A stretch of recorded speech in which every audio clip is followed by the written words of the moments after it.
Hello, my name is Yinneboma Peterson, animator, filmmaker, writer, and director of Keda comic series. So I'm back, and we're going to be doing a script reading of season 1, episode 4, Haunted Hollywood. Oh yeah. Are you ready? Let's dive in. Alright. Fade in, scene 1. Interior appears at Los Angeles Staples Center morning. It appears in the morning at the Los Angeles Staples Center with the band practicing rehearsing on stage. Record producer Jimmy watching them play through direct satellite TV internet link communication. He looks tough but impressed. Rose is watching them play from backstage and cheering them on along with bus driver Gus, Butler Ben, housekeeper Audrey, and Chuck. The band reaches the end of the song. They stop the music and the song.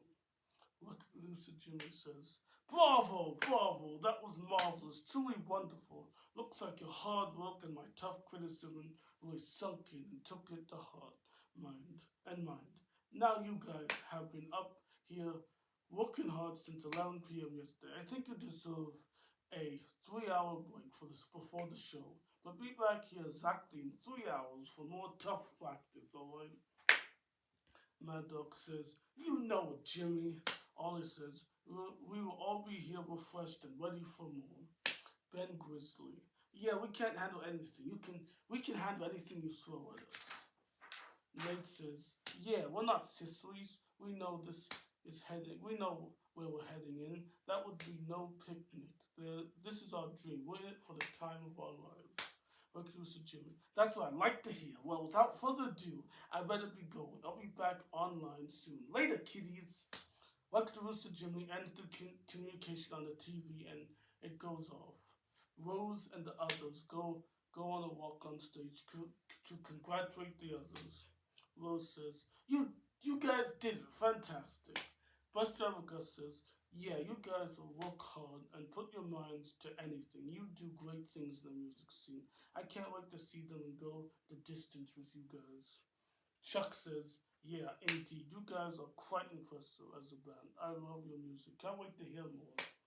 Butler Ben, and that was Chuck. Butler Ben is next. "Yeah, you guys really improved that. You're an A-class act. You do find it hard knock school, Yinneboma."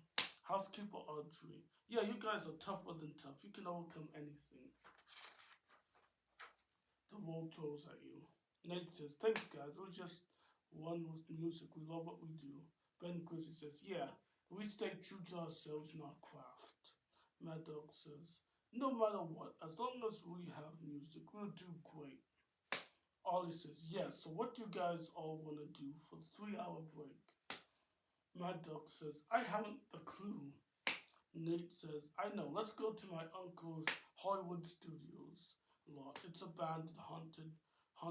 It's abandoned, haunted, but I could get us a private tour. One of the foremost studios in Hollywood. Grand history. Not to mention have our tour guide by one of Hollywood's greatest bigwig executive moguls, a major player in the industry, my Uncle James Pollock. So what do you say? Want us to go exploring the entertainment history at Pollock Entertainment Studios?" Rose says, "Yeah, Nate, sounds like fun. Count me in for that." Ben Grizzly says, "I'm down." Mad Dog says, "You know, I'm in it for this." Ollie says, "Yeah, I'm both excited and intrigued. I'm there." Butler dri- Bus driver Gus said, "You guys go have fun. I think I'm going to sit this one out. And if you need me, I'm taking a nap." Bus driver Gus needs some water. Hold on. Pause. Alright, back to water. Petrarca says, "You guys go have fun. I think I'm going to sit this one out. If you need me, I'm taking a nap."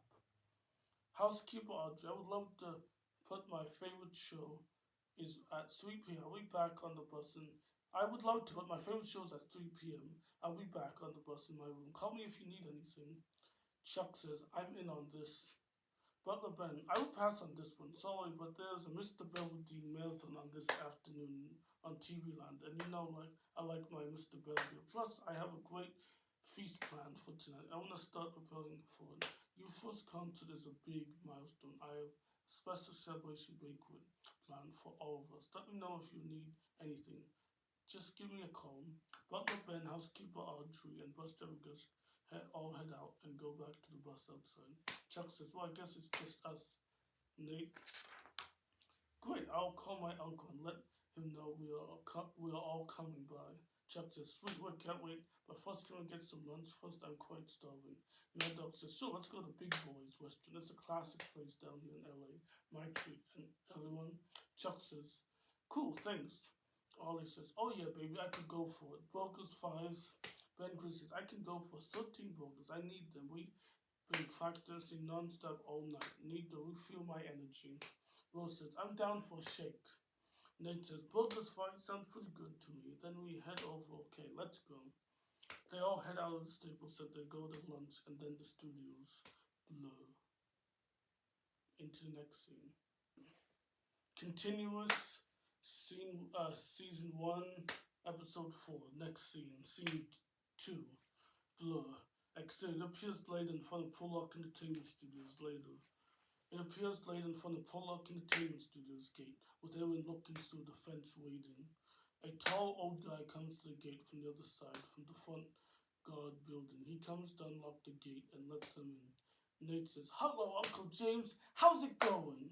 James Pollock, I'm doing fine. It's great to see you again, nephew. How's your mother and father? How are you doing?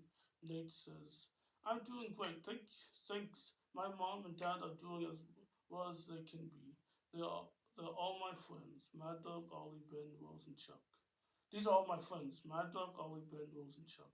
James Pollock says, it's really nice to meet you. All of you, welcome to Pollock Entertainment Studios, home of the next generation of entertainment, in the golden, shining city of the future of the industry, or it was before the accident. James opens up the gigantic gate, lets everyone in, and he shuts the gate behind them and locks them. Ben Grizzly, accident. What accident? James Pollock, oh, nothing. We'll get that later. Nate, anyway, Uncle, we are here and ready. Let's have the tour. James Pollock, sure thing. Why don't you get on the tour vehicle over there? We all head to our first stop, our very own state-of-the-art green blue screen institute that we have here for visual, CGI, motion capture, and plenty more. We have plenty fun in store for you over there. Come on. Nate says, awesome, sounds fun, can't wait. Mad Dog says, yeah, this should be a blast. I love special effects. They all head over to a tour tram and get on it, and then James gets behind the driver's seat, and then everyone is ready. It settles in. He pulls out, and off they go. Everyone is talking with each other and taking photos of all the wonders on their phones. As they drive by Nate and James are sitting up front talking to each other while James drives.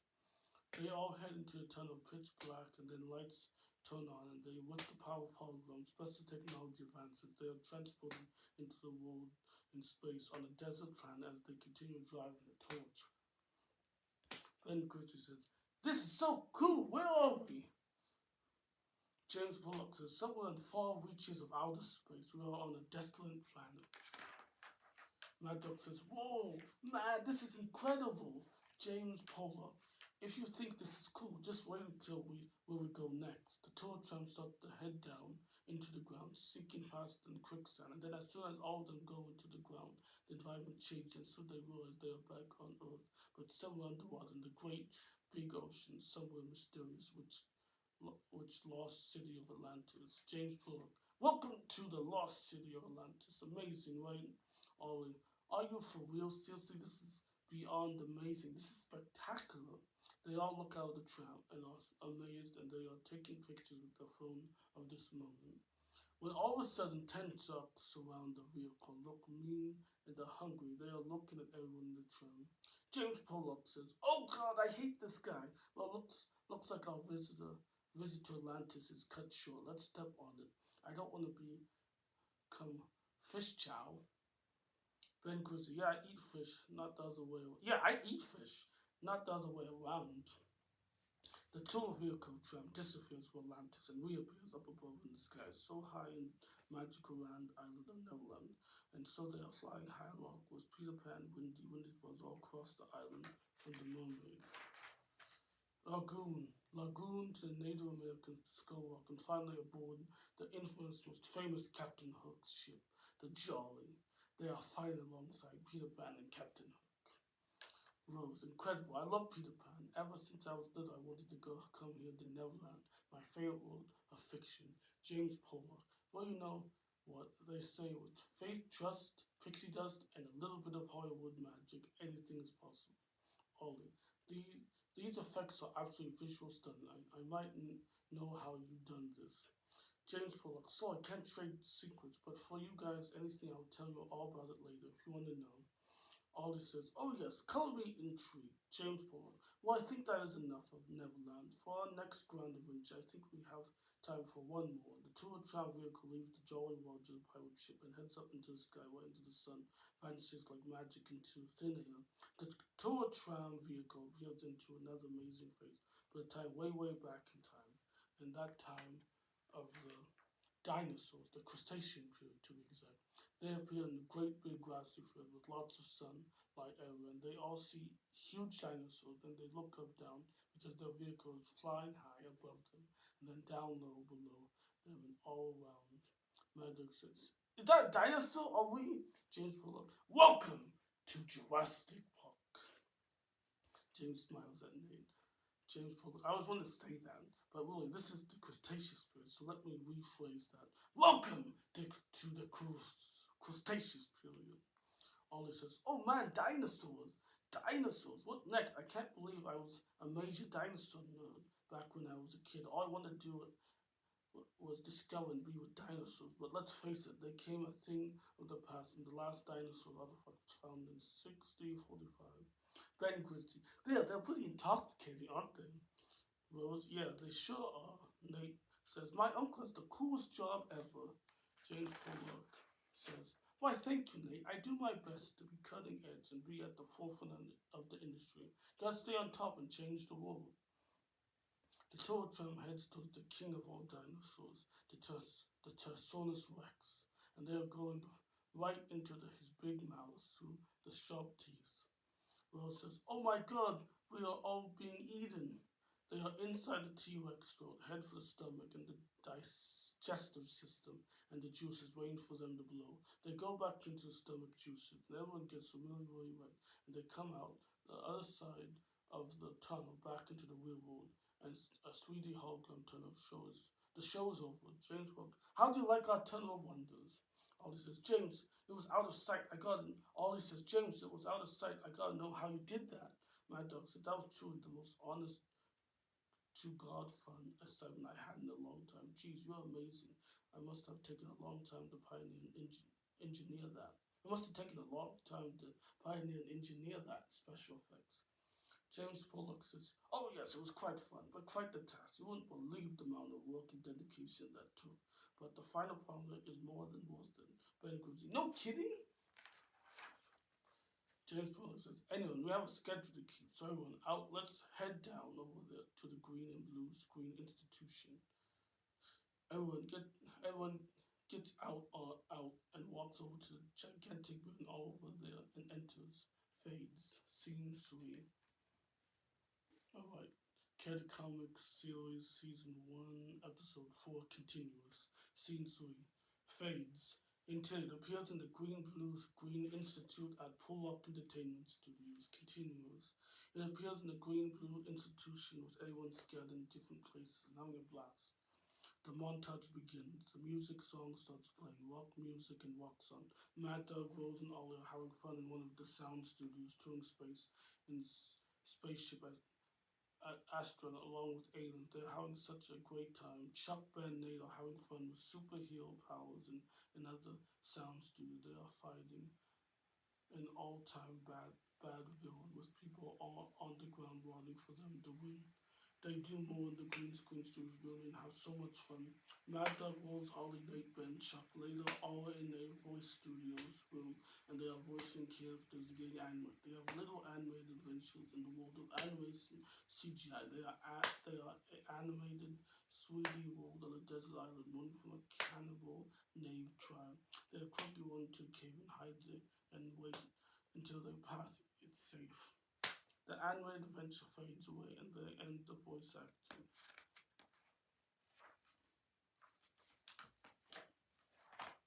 The montage ends and the music song finish. End of scene 3 into scene 4. Blur. Exterior. It appears outside the green screen institute later. It appears with everyone leaving the green and blue screen institute gigantic building. Nate says, "That was fun. I'm quite sure know a lot." James Pollock, "Well, when you've been around for ages, you learn and grow big things up and expand your knowledge." Mad Dog, "That was quite an experience of a lifetime. Only in Hollywood can they indeed make this kind of magic. The level of all of it is incredible." Chuck says, "Yeah, it was quite the adventure." Will says, "I can't wait for what's next."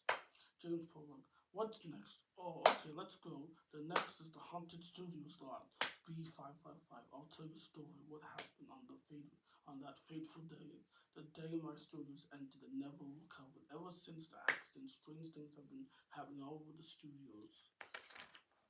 And things happen all of a sudden, and nobody can explain them. There have been sightings of a strange white light, then a figure, and the next thing you know, you're hightailing out there. No one has been brave enough to see the figure.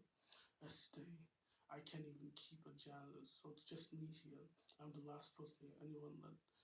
Let's get on the tour tram. I'll tell you the story. What happened that day of the accident, the day that marked the end of my studios. My people can't stay here more than a day without being spooked and leaving it really killing my business." Everyone headed to the tour tram, gets on James and pulls it out and heads to the center of the hunting. Ollie.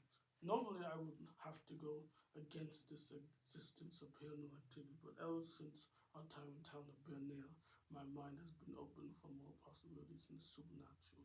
My reality has forever been altered. Chuck says, "Well, I'm pretty much living proof of the existence of monsters. I am one. If it wasn't for this nifty device you gave to me that gives me the ability to alter my appearance, so I can be in public without starting panic," says Chuck.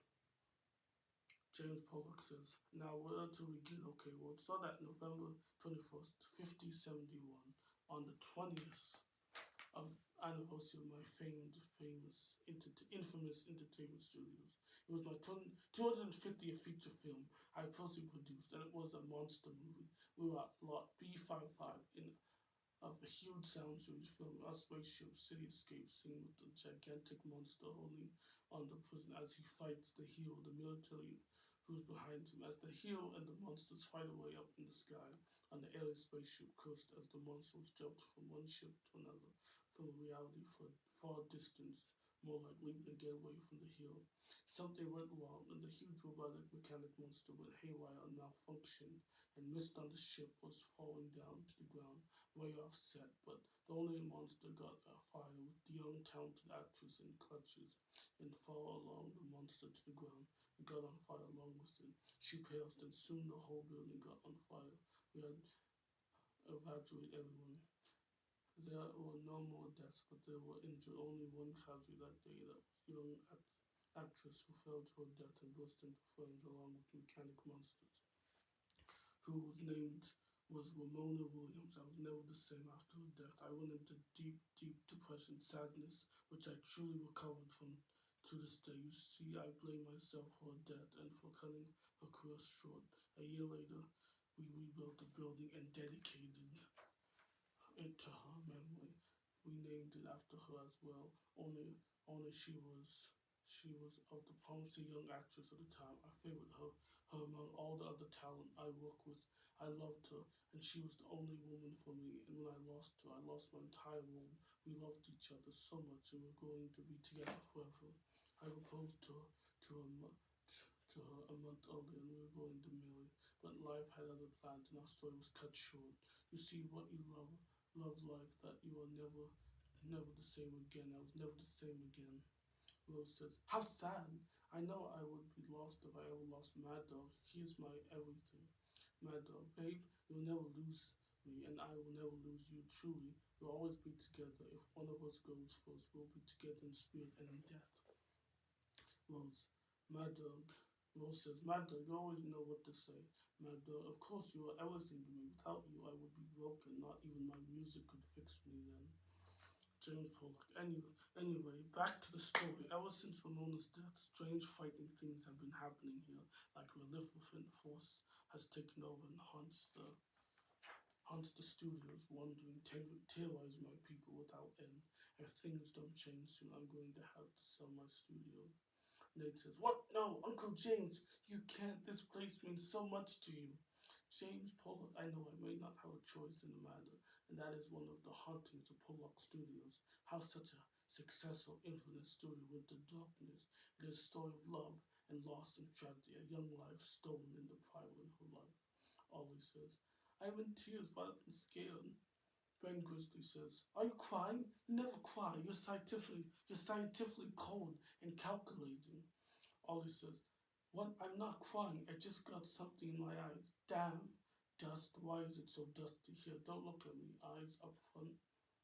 James Pollock says, "Don't worry. You'll be scared if you see it for yourself when weird things start happening right in front of your eyes." Chuck, "Hey guys, maybe we shouldn't disrespect the dead and head back." The mouse runs into a small opening in the wall, disappearing. Rose then gets down from Mad Dog's arms. Rose says, "Oh man, it's gone. I hate rodents. Dirty little creatures," says Rose. Ben Grizzly says, "Well, as I find them quite delicious as heck." "Well, I find them quite delicious as heck." Ben Grizzly his lips yearning for a rodent attack. Ben Grizzly lips. Nate says, "Okay, remind me to always watch my hands when I'm around you. Do you have any idea how many diseases rats carry? We're definitely taking you to the doctor, for disease control." Rose says, "Are we done with this conversation? I've learned way too much than I care to know that what you like to eat, Benny." Jane Felix says, "Well, let's keep going." Then deep into the building, check. "Oh, great. Can we at least turn on the lights so I'm not so jumpy in here?" James Felix, "Oh, yeah, the light. You heard him. Lights on." The lights automatically turn on. James Pollock, "There, we can see how unless it's creepy. All the lights suddenly turn off." James Pollock, "What are you doing? I said turn on." Nothing happens. They remain off. Chuck says, "Oh, heck no. I'm out of here." Chuck makes a run for the door and tries to leave, but the door is locked and won't budge. Chuck, "Hey guys, the door won't budge." Everyone shuts what really loudly. Nate says, What do you mean?" James goes to the door and tries to put Ken. James Pollock, "He's right, it won't open." Ben Grizz says, "Move out of the way. Let me try. With my bare strength, I should be able to open it. No problem, or break it." Ben tries to break through the door, but Ken doesn't even have a dent in it even. Ben goes, "What the heck? This is normal. This is normal door, right? It should be in pieces." James Pollock says, "No, no, it isn't. What this building burned many years ago. I had my entire students reinforced with a mighty material that is impossible to break. I want less chance of a fire again, so I took even more precautions." Ollie says, "Well, this is just great. We are sitting ducks now in here waiting to be picked off limb to the slaughter, like lambs to the slaughter," says Ollie. Everyone starts to panic and runs around in fear and terror and afraid. Mad Dog confronts Rose, always having a freak out. Chuck is screaming, running around in fear and panic. Ben is recovering from his door slamming. Nate and James are talking. All of a sudden, a bright, blinding white light starts to appear out of nowhere. James Pollock, "No, no, not a white light. That means she's here, the ghost." Everyone is covering their eyes in the blinding white light, but they start to see a figure in the light and taking form and getting closer from out of the light. Mother said, "You know what? Scientific theory is complete bulldoggy. Anything is possible. I believe that now. Chuck, I can't be happy. Why am I so scared? I am a monster. I'm also human." White light disappears and a figure takes form of the young actress Ramona Williams. She hasn't changed one bit from the day she died. James is completely stunned and can only utter the words. James Pollock says, "Ramona! Ramona!" James falls back to the ground because it is too much and starts shaking and he's freaking out and having a stroke. Nate says, "Oh no, help my uncle. Uncle's having a stroke. I think it's too much for him. Uncle, uncle." The ghost of actress Ramona Williams transforms into a hideous, scary ghost like banshee and screams so supernatural loud and flies over to them, ready to attack. Everyone makes a run for it. It deepens in the studio building, fleeing for their lives from the ghost banshee. Ben picks up, drags Nate. Nate says, "Wait, my uncle, we can't just leave him." Ben Grizzly, "He'll be fine, I'm sorry. There's no time, Nate." Nate says, "Uncle, we'll be back for you, I swear it." Nate is looking back from Ben's shoulders, yelling at James, who is shaking on the ground. Everyone is running through the building, fear of the ghost banshee. The banshee is chasing after them, screaming. Ben Grizzly says, "Why? Why? This is the second banshee we're fleeing from in 2 weeks. How do we get mixed up in stuff like this?" Says Ben Grizzly. Ollie says, I haven't had it. I have completely had it with these supernatural beings. I'm up to here with monsters, ghosts, and more. What's next?" Mad Dog says, "Just our luck. We have another goal to deal with." Rose says, "Just keep running, running, running, running." The banshee continues to chase them and gets closer and closer and screams and yells louder and louder. Nate says, "Geez, what a loudmouth. Her screams are getting louder and louder." Ben goes, It's official. We are so in trouble. There's just no stopping her." Mad Dog, Chuck, Rose, Ollie all stop ahead because there is a huge hole in the ground. But Nate and Ben are running and shoves everyone down the hole and they all fall down. They all scream, so they fall down in the hole into pitch darkness all the way down into the basement of the building. They all hit the basement floor and gets knocked out and waked. 20 minutes later on the ground is complete dark. Chuck says, "Where are we?" Ollie says, "It's so pitch black. It's so pitch dark down here." Nate says, "Oh, what happened?" Ben Grizzly, "We hit the ground pretty hard now. Long have we been out?" Mad Dog says, "I don't know." Rose says, "Wait, where's that ghost?" Mad Dog, where we're running from that ghost woman, but where should we go? I guess we should have lost us." James Pollard, "Well, not exactly." Ollie says, "What?" Everyone says that. Lights turn off and the whole room breaks apart like a movie set. James gets lowered down from one of his giant film production cranes. James Pollard says, "We got you." Nate, "Wait, what?" James Bullock says, "That's right, this was all staged and set up with months of planning and preparation. This is part of the studio's tour, a real life haunting. The story I told, I was all fake. I was completely in control the whole time. That is the good old magic of Hollywood cinema, ladies and gentlemen. Everything you need since you came into the building was monitored and controlled from the state of art. One of a kind, first of its kind, new control with visual effects that is next level, that all tricky, not real. Just new, the next generation of Hollywood technology." Will says, "You mean you put us through this on purpose?" James Berg, "That's right.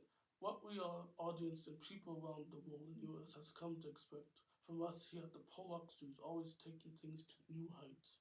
Nate says, "So uncle, you were faking a stroke? How could you? I was really worried about you. I thought I lost you." James Pollock, "And for that I'm sorry, nephew." James Pollock says, "And for that I'm sorry, nephew. I'm truly sometimes we get carried a little way and take it too far. Can you ever forgive me?" Alright. Scene 1, Episode 4 continues. Nate says, "Of course we forgive you. You're my uncle, your family. Even though that was a rotten trick, it was still legendary, man. You still dominate at pranks and tricks. I mean, me and Ben are good, but you're freaking wonderful. I guess better start getting my tricks to the next level if I'm here to complete at your leave." James Pearl, "Yep, you still have a long way, my young grasshopper, and who I would like you." Wait, let's take that again. James Pollock's line. "Yep, you still have a long way to go, my young grasshopper, and who I would like you all to be the true star of the show, my girlfriend, Ramona Williams." Everyone is shocked and surprised, eyes wide and mouths drop. They all say at the same time, in perfect harmony, "You mean she is alive?" Ramona Williams comes out in her costume makeup as terrorizing ghost. Everyone screams and yells, "Ramona!" Oh, everybody screams and yells, and Rose jumps in Mad Dog's arms, and Nate jumps on Ben. Ollie shakes a place, and Chuck falls to the ground in fear. Ramona Williams, hold on, it's just costume and expertly done FX makeup. You see, I'm a human. I'm not a creature. Ollie says, "Oh man, you made me whiz my pants." Mona Williams says, "Okay, good to know. I really had you guys going in fear. You should have seen the looks on your faces." Mad Dog says, "My God, didn't my heart was racing and bumping. I thought I was done for. You really are great actresses of legend. I was convinced as soon as you made yourself known as the ghost." Ramona ruined. "Why, thank you. I spent months getting into character," Nate said. "Well, Uncle, you have disappointed. You have disappointed. Well, Uncle, well, let's take that line again from Nate. Well, Uncle, you never disappoint. This visit to Pollock Studios was the best ever." Mad Dog says, "Yeah, I can support that." Chuck says, "Me too." Rose, "That was fun and exciting. I won't ever forget this. Really, I won't ever." Let's take that again. Will says, "That was fun, exciting. I won't ever forget this. Really, I won't ever." Ben Grizzly, "Man, that was so thrilling and fun. I would definitely be channeling this into our performance tonight." Mad Dog realizes that it's almost time to head back to the Staples Center, and he yells and panics and looks at his watch. Mad Dog, "Oh my word," says Mad Dog. Ollie says, What? Mad Dog, "We gotta go. He literally has 30 minutes to get back." Ben Grizzly, "What? Are you serious? We do got to go. Jimmy's going to kill us if we're late." Rose says, "Oh yeah, I gotta get back. It reflects on me as a manager if you guys are late. Let's go." "Thank you, James. Thank you, Mona, for the fun day at Pollock Studios. But we gotta head back now." James Pollock, Sure. Come back anytime. We're all family, you know. Take care. Have a good first concert. Knock the roof down on the Staples Center. Knock the roof down on the Staples Center. Ramona Williams, "Take care now. Be safe. Thanks for stopping by." Nate says, "Bye, Uncle James. See you at Thanksgiving." The band all went out of the room and out of the building to head back to the show to continue practicing for tonight. As they walk out, Ollie says to Chuck, "Ollie, I knew this place wasn't haunted the whole time. Just a trick by Hollywood imagination." Chuck and Ollie look back at Ramona and James. Ramona and James smile right back by to them. The bright white light comes back and they start to fade into their ghost forms, and they grab each other as couples do and then fly into the ceiling. Chuck and Ollie look at each other and then run and catch up with the others. Chuck says, "Wait for us." Ollie says, "Yeah, wait for us. Let's get out of here." They run out of here fast. Fades. That was entering scene 5. Interior. It appears at the Los Angeles Staples Center evening. It appears at the Los Angeles Staples Center late in the evening with the band about to go on stage. Mad Dog and the rest are in their dressing rooms getting ready and easing their nerves of stage fright. Mad Dog and others all walk out of each dressing room ready to perform. They all head back up to backstage. Rose said, "You can do this, guys. I believe in you. You got this." Rock producer Jimmy says, "And so I do. Time for your very first concert in front of millions. Are you ready for this?" They all look at each other and nod in agreement. And at all once say yes. They all leave and head on stage and take their places with Ben on drums, Ollie on keyboard, Nate on backup guitar and vocals. Finally, Mad Dog on lead guitar and vocals. They hear the announcer is announcing them from the on the field before the stage lifts up in a field surrounded by bleachers. Announcer says, "Without further ado, give it up for Kid Comics." The stage that Mad Dog and the friends are on slowly lifts from the ground up onto the grassy field arena surrounded with bleachers of screaming fans cheering them on excitement. Mad Dog and friends look at each other and then look back at the audience. The instruments start playing and their music for a couple minutes, and then Mad Dog and Nate start singing the song. As they play and sing, the crowd starts cheering and loving them and their music. Rose and Jimmy and Nate look at each other and nod and smile as they look back at the band, loving their music and hearing the crowd engage with it. They are great. Bus driver Gus, housekeeper Audrey, and butler Ben all look at each other in agreement, and they have a fantastic time and tune and music. It keeps on getting better and better. The band continues to play and sings different songs and music for the next 5 hours, and the crowd loves it. The end of episode 4, the music and songs continue until you through the end credits and finish after the last credit line. Fade out. And that's the end of season 1, episode 4, Haunted Hollywood, the city of our dreams. Thank you so much. I've been Yinneboma. Thank you all.